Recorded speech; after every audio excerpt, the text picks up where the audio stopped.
tayo. Kung mga nabasa natin, ipatutuo natin. Katulad yung ginawa, yung testimony ginagawa natin dito, pagpapalago ugan ng ating pananampalataya. Yun ito, nag-grow tayo, pagkamalong ka mga pagkituon.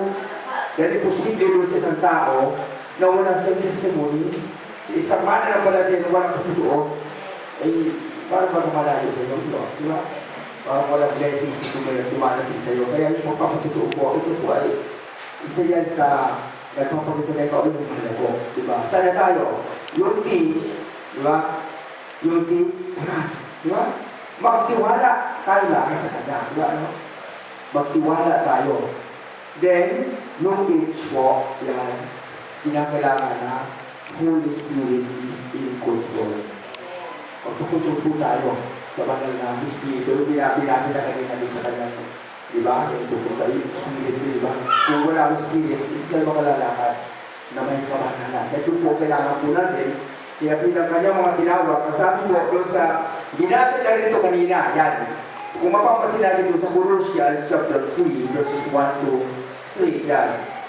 Look for the things who are from above, which our Lord Jesus Christ should be at the right hand of the Father. Dapat, ang titingnan natin lagi ay huwag yung mga kapatid lang na ano, kasi maaaring matisurtunod eh. Tao lang yan. Dahil binangitin nila, as human being, we are all subject for error, di ba? Kamali. Eh, paano yung nakita mo yung kamali? Magkakaroon ng problema. Kaya kinakailangan, yan, ang titingnan natin ay ang Panginoon. Look unto Jesus, who is the author and finisher of our faith. Amen? Palakpakan po natin ang presensya ng ating Panginoon. Napagandang natin yung sabi. Kaya nag-isip nila rin eh. Kaya natin sila ang lumago. Kaya nga lang, paano lang tayo lalago? Kung halimbawa, inasahin kita nila ito ay ayaw mo naman. Di ba?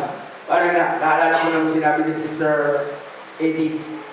May binalik kasi si Pastor Dolly nung tayo nag-uusap-usap doon. Dito, train tayo ng Panginoon.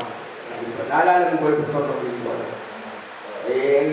Di ba sumihin si Sister Edith? Kaso katulad ko, ayaw ko naman. Naalala niyo po ba yun, Sister Carmina?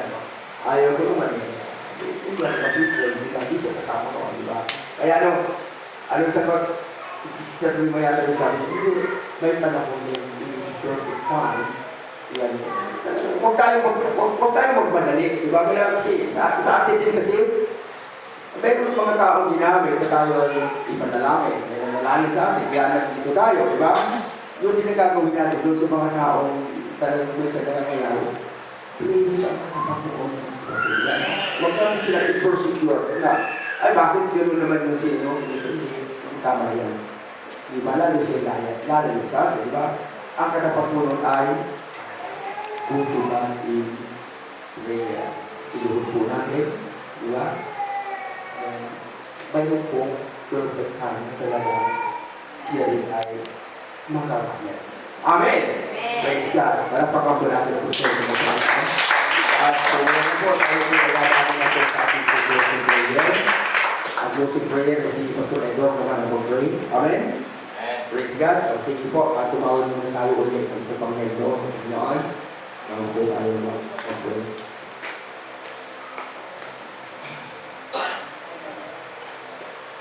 Christian, hallelujah. Dahil na nalitunayo at awitan po natin ang ating Panginoon.